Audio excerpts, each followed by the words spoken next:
Welcome back, everyone. Today we have Batol 12 Mythic, Master of Harmony. This is the route. I made two small changes to make a big difference. So here we traded off this Molten Giant pack, 242 million total health and a lot of AoE damage, for the Warlock and Enforcer pack later on down the line. This has 229 million health and it's a lot easier to manage. So I decided to make that change. Here you can see my gear. I got some new bracers as an upgrade this week. Two defensive trinkets, 28% versatility because of flask and food. And here we go.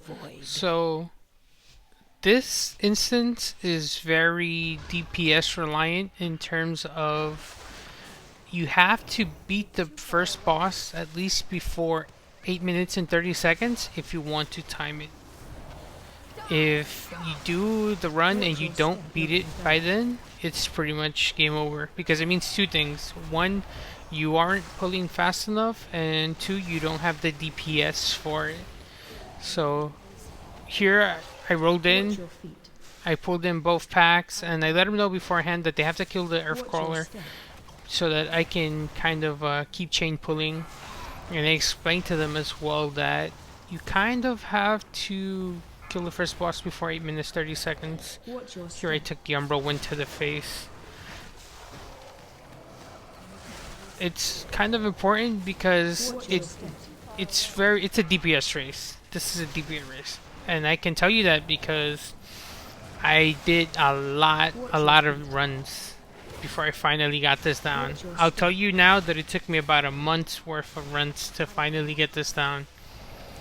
And in the beginning, it was my fault. I feel like I wasn't prepared for it. But then as I did it more and more, I began to realize that it was a bunch of other things put together that kind of weren't letting me time the run. So that's why I can confidently tell you that if you can't kill the first boss before 8 minutes and 30 seconds, you can probably push it to 9.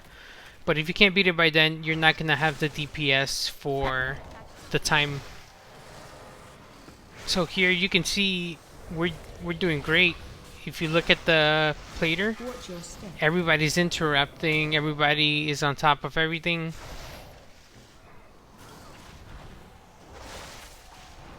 I'm trying to make sure that we can at least kill one or two mobs before I pull the next pack, just so that it isn't too hard on myself for the healer. There, we killed all of the brutes and then I pulled the next pack. I try to tank it here in this little corner because it's happened to me before that we get too close to the other earth crawlers there and then we pull that whole pack and it's a wipe. Because now it's 3 interrupts and then I'm taking hits from 3 brutes and an overseer and it's just too much damage to kind of power through sometimes. And mind you, this is a pug, so it's not a pre-made, it's a pug. I'm trying to see how far I can go as a Brewmaster with pugs. And I can tell you, so far, this Batol 12 has been the hardest by far. Because it's spiky damage, a lot of interrupts, and the DPS has to be top. If the DPS isn't good, you're not going to go anywhere. I've failed this enough times. Oh gosh. I'll give you a sneak peek of it at the end if you stick around till the end. You can probably skip to the end as well to see it, but it'll surprise you. That was just a small portion of how long or how many tries I had at this. There I'm pinging them because I want to make sure that they kill this mob if it's grouped. Here, sadly, they didn't group up, but we still managed to get a good amount of damage. I labeled it on the route what you should be prioritizing your ones on to maximize the damage out. Always spamming your 2s in between. It really helps. This is also part of the reason why some pugs fell. It's because too many of these are not being killed on this Drake run. And then it's a lot of ads that you have to tank and it's more damage that you need to put out and it slows you down a lot.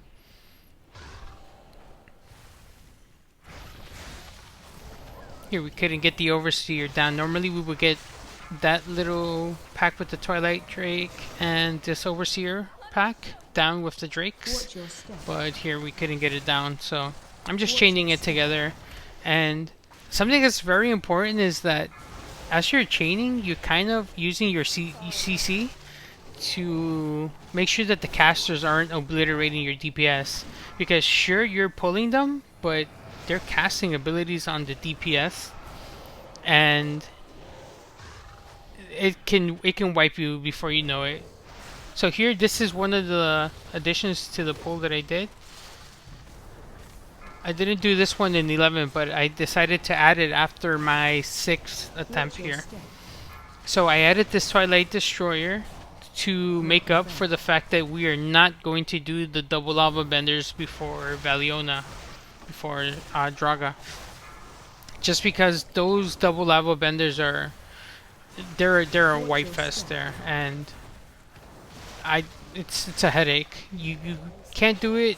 I wouldn't say you can't do it unless it's a premate, just because it requires a lot of coordinating defensives from everybody in the group and making sure that nobody's standing in the frontals. It's too much. So just to eliminate that headache, we decided to do this Twilight Destroyer and then add another pack later on. As you can see, I'm pulling it towards the red dragon because it allows my group and myself to stand behind this pillar here to avoid the Umbral Winds. I know that he's lower health, so I'm just start pulling him across the bridge, and again a little bit past that pillar so that my team can LOS if he does another Umbral. But the DPS is doing pretty good, so it wasn't necessary. Here we cleared out all of this, so that definitely helped out a lot more too. These two Earth Colors are low, so I pulled the boss in with them because I know that I have my leg sweep. If they cast a mass tremor, I can CC it. We can interrupt it, as I did right there, or I can CC it if it's necessary, and it gives them time to cleave them down. Something that's also a make or break here, and it's completely RNG, is the flames here. Defensive. This is horrible sometimes. I've had a couple of runs where it just one side all the way to the other side, and it's the worst. Just DPS having to run around all the time and having a lot of downtime. But as you can see here, the DK and the Hunter were crazy. That DK probably carried this boss fight. And as you can see here, every time he uses Skull Splitter, I have a defensive for it. And that's part of the reason why I run double defensive trinkets. Just because I can't coordinate too well with the healer. I just have to hope that they can keep me up. But if I at least use, for example, my Molten Furnace trinket, that's a 30% absorb for up to 4 million damage. And then the Refracting Shard is a 3 million absorb. So all of that kind of helps mitigate a lot of this damage here. At the end of the run, I'll show my damage taken, my healing done, sorry. So you can see how much these trinkets are absorbing, and you can make a determination for yourself whether or not you want to get it. I don't know how useful it'll be since the new season is coming out, but if you have time within the next couple of days to get it done or get it, go for it. I've been using it and I feel like it's definitely helpful. I don't have a pre-made, so I can't really run with one DPS trinket like a lot of the Brewmasters do. Not to mention that I've looked up some of the top Brewmasters and they're all running with around anywhere from 20 to 23% versatility. I'm running with like 30% sometimes, which is, I don't know if it's overkill, but I feel like I really need it. Defensive. That, and I'm also playing Master of Harmony, which I guess people deem as the inferior Brewmaster spec, but I enjoy it. I feel like there's a lot of cooldowns to help with the damage intake. My damage isn't so bad. I'm probably missing out on like 125k more damage. Here, this Molten Giant, you have to hit him when he has Beguile on him. So the Molten Giant will knock over one of these Beguilers down, and then you have to wait a little bit and they stun the Molten Giant. Defensive. Once the Molten Giant is stunned, he takes 20% extra damage for 15 seconds. So I pinged them to attack the Molten Giant because it's 20% more damage that he takes, and the cleave is clearly going to take out the Beguilers. Defensive. But it gives you a good head start on the Molten Giant, which you want to kill as fast as you can to avoid having to take so much AoE damage. The healer was really on top of their stuff, but every little bit helps. 20% more damage for 15 seconds and it's not attacking or doing anything? Definitely a plus. So here I learned that you can pull this pack and the boss won't pull, as you can see. You just have to make sure that everybody's in the little crevice, so you don't have to be scared of or wait till the boss patrols by to pull it. You can pull it.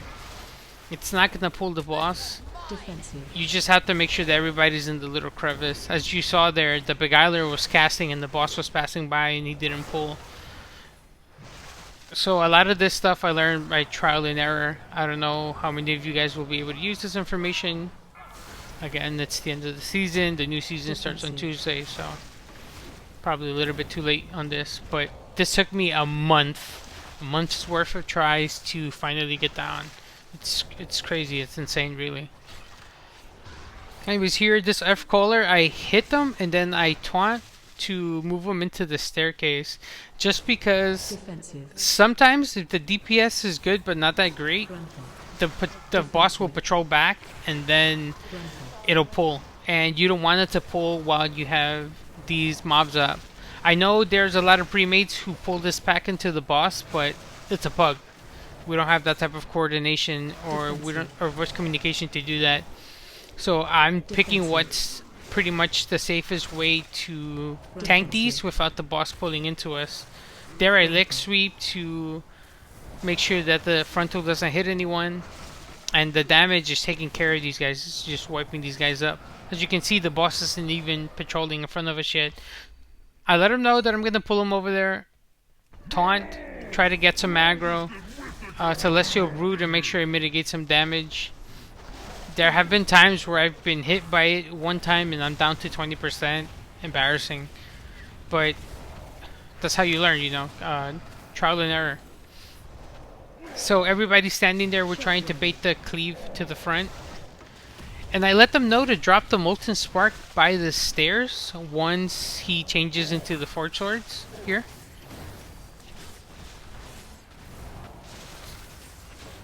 DK with the AMZ again. Everybody was on top of their stuff. Defensive. So here, defensives. I'm using Celestial Brew. There I got a little bit low. They decide to drop the Molten Spark there, it's fine. So another little trick here is, if the boss, if you stand in this corner, sometimes the boss will do that. That little backstep over the anvil. He can do it up to 2 or 3 times if you time it correctly, and it definitely buys you a lot of time. There was one run we did where I managed to catch it on both of these anvils, and it bought us a lot of time because we didn't run out of space because of the Molten Sparks. But you have to position it well. You have to drag it to the corner so that when you start to run away from the mace, he steps in the direction of the anvil and then he steps back and forward, back and forward. I kind of positioned them here a little bit bad. I was supposed to move over a little bit more. There I used the Molten Furnace Trinket, 30% absorbs. You know, we're all good. Here, I should have waited a little bit and then start to move. Because I started moving a little bit early, so he kind of skipped over the anvil. But there you can see he did it again. So basically objects in his way kind of make him, you know, backtrack a little bit. All of that stuff kind of helps.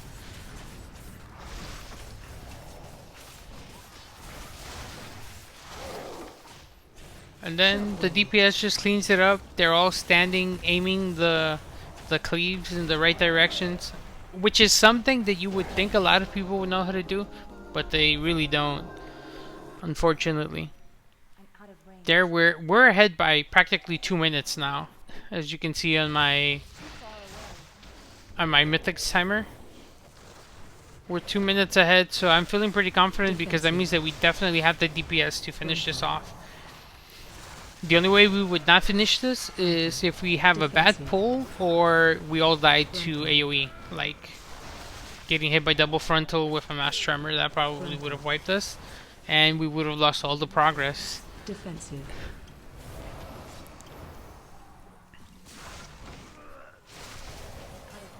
Defensive. So this is the part that I changed. We're skipping this one. We don't need it.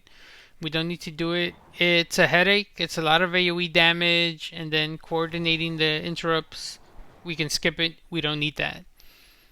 We're just going to add another pack later on. Here I want to split up these two packs. So it's hard if you don't have a proper decursor in the group to pull a warlock pack with the lava bender, because if somebody gets the curse and then the lava bender does his AoE, they're pretty much dead. The healer is gonna have such a hard time trying to keep that person up that you kind of want to avoid that. So you just pull these three alone, and then you pull the lava bender with the enforcer and the flame bender. We have to really be careful with the enforcer. Brewmasters take a lot of damage from the enforcer, I can tell you that. It's at 5 stacks now, and look at my health just dropping. It's at 10, and it just got me to red. I had to use Ring of Peace to make sure it cleared the stacks. But we take so much damage from these enforcers. Normally I'll let the group know to focus them first, but everybody kind of knew that I was taking a lot of damage, and they were helping out. The DK just gripped them back to reset the stacks there. And then there I stunned him to reset the stacks, but thankfully he was already low, so he got executed there.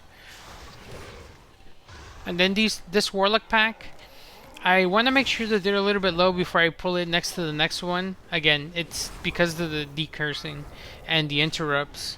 We have 5 interrupts, but I don't want to stretch us too thin. I want to make sure that at least either they're all low or one of them is pretty much dead before I pull the next pack. And as you see on my player, everybody's interrupting. Everybody. I've been in runs in this place where it's only 2 people interrupting, and we would wipe, and then people would get upset, and it's like, hey, you know, you're not doing you're not interrupting. That's probably why it's such a huge skill gap from an 11 to 12, because you really need to interrupt, and a lot of people are just not they're just not interrupting because you don't need it in a 10 as much. The healer in the tank can kind of just muscle through it. But in a 12, like, every little bit counts. Every little bit counts. Yeah, I like to group them a little bit towards the wall or towards the edge, just because I can Ring of Peace them and then just bounce them off a little bit. Here, I think I get a little bit low because the enforcer, again, his stacks are getting a little bit high.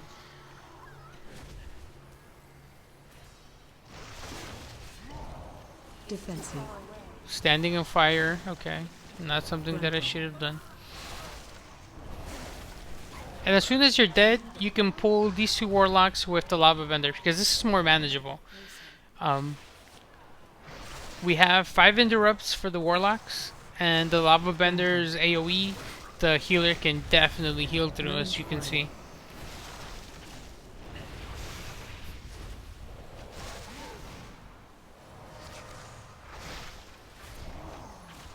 Always stand in your healer's acid rain.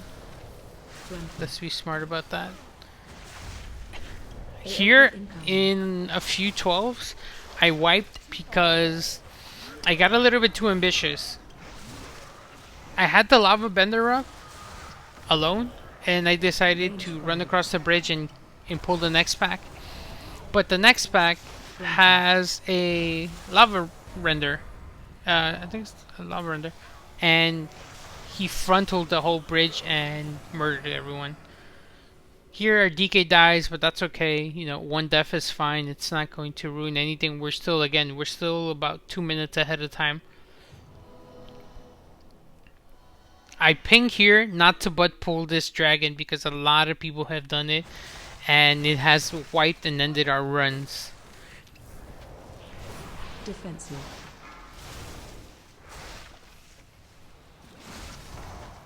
Trying to make sure I don't pull this extra lava bender with the warlock. You know, at least not until it's time. Again, when they're all low, they get low. Pull them in. There I taunted and I had the trinket proc for the absorbs. 50% absorb for 3 million damage. Every bit helps.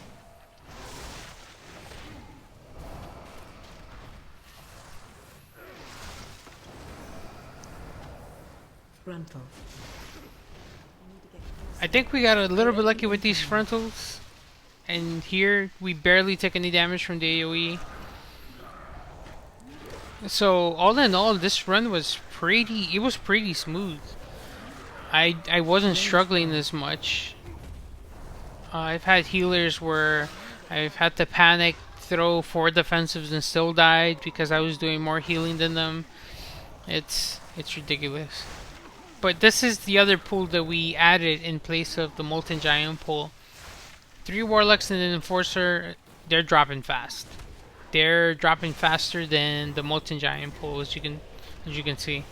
And we have enough AoE CC that they're not really getting any cast off. My main worry is just the Enforcer. Again, take too much damage.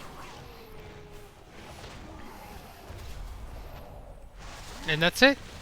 As you can see, we get about roughly the same percentage as the Molten Giant pull. And it's a lot easier and it's a lot faster. You don't have to put the healer under a lot of stress. Defensive. If you have enough defensives, you can survive. Here we're just chaining CC into all of this. Incap Totem into my Ring of Peace. I did play it a little bit dumb here. This pile of skulls kind of hid Defensive. the fire there, and I stood in it for a little bit. Probably would have killed me if I stood in it longer. Here we avoid this. We don't need that. We can skip that. We're gonna have enough percent by the end.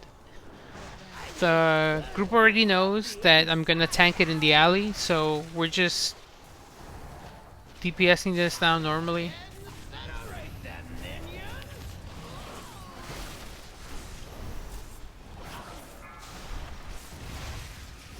Chi bursting to get some damage into the spirit. We probably wanted it to CC it, but we could cleave it down.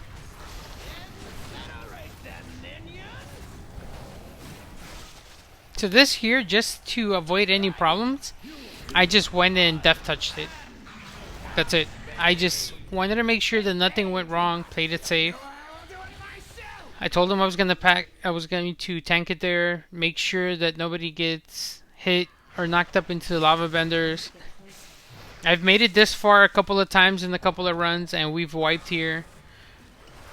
And this is probably quote unquote the easiest tanking job you'll have. You just have to stand here and tank it. And the reason for that is it's that the flame spirals get summoned into the wall or into the area around you, so they don't hit any of the DPS that's behind the dragon. So instead of filling up the entire area with flame, it's just right in front where you are at, and you have enough defensive, you can survive everything, as you can see here.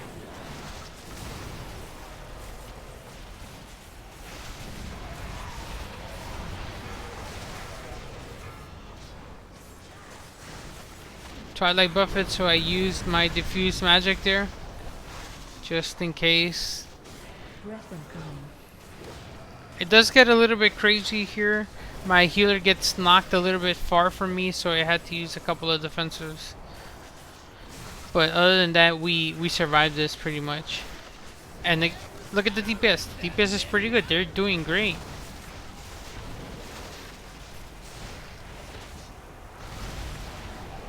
Beastmaster, Hunter, Red Pally, Unholy DK. Yeah. I've done runs with an Augment, Hog Evoker, Red, and Frost DK, and I think the Aug didn't do enough damage, or the other two DPS weren't able to pump out more damage to kind of compensate for the lack of damage that the Aug had. I'm pretty sure the healer back then enjoyed all the mana they were getting, but we needed the damage pretty much. And this is it. That's the entire fight. You don't really have to do anything else. Just make sure you don't pull those. You can run next to this and not pull them. You're fine. Here you want to pull these close to the wall. Again, the reason for that is so that you can AoE CC them. Ring of Peace. There I did leg sweep into in cap. Probably should have paid more attention. Defensive. But there I'm getting hit by everything. So just have to make sure that that Ring of Peace was down so that I didn't get hit. There I tried to use my paralysis to kind of stop a lot of those frontals or any cast. I'm sure not a lot of people use them, but buying yourself that extra 1 or 2 seconds with that paralysis can definitely help out a lot. Here we pulled the Twilight Destroyer along with these hatchlings. I will admit that I have troubles with AoE threat, even though I have my statue down. It's still problematic. The hunter here takes the Umbra Wind to the face, I think. He does take one.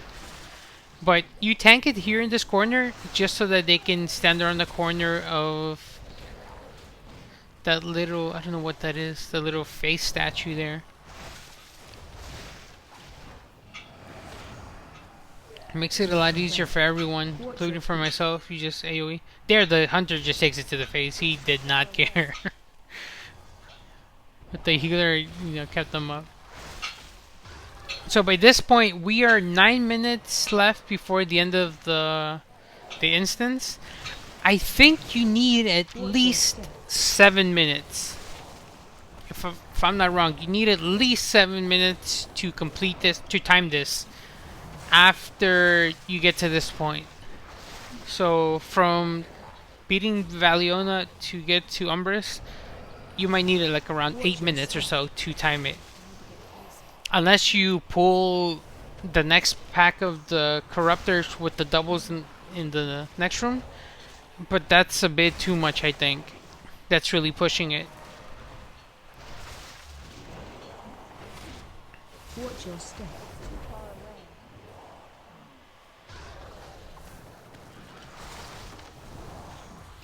Like pulling this pack in with the next 2 packs will probably be too much.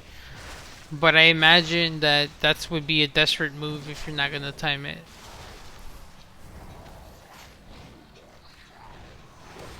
But we're okay. We have about 7 minutes left still.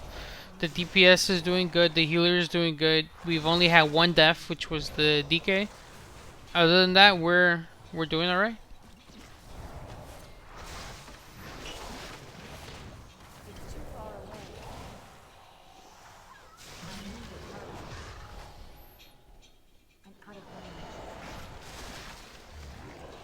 So here I did a lot better in AoE aggro there, making sure I don't stand on these things. And once I line them up, I like to chi burst. So there I did a leg sweep into a chi burst just to get more damage into them.